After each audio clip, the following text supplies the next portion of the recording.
Apis creation চ্যানেলের বন্ধুরা, এটা হলো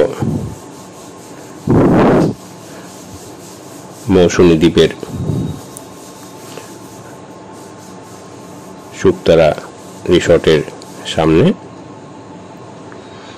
একটা বাঁশের কঞ্চি দিয়ে সিঁড়ি করে রাখা।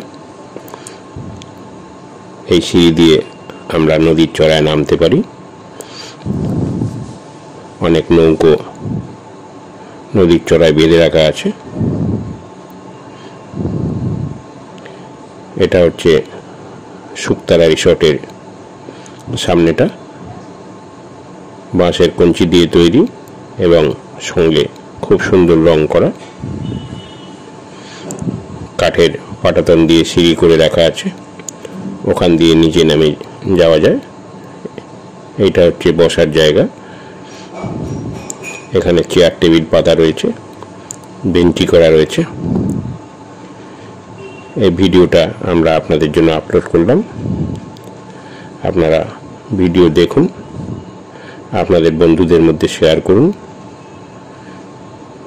এবং এপিস ক্রিয়েশন চ্যানেলটিকে সাবস্ক্রাইব করে সবসময় আমাদের সঙ্গে থাকুন।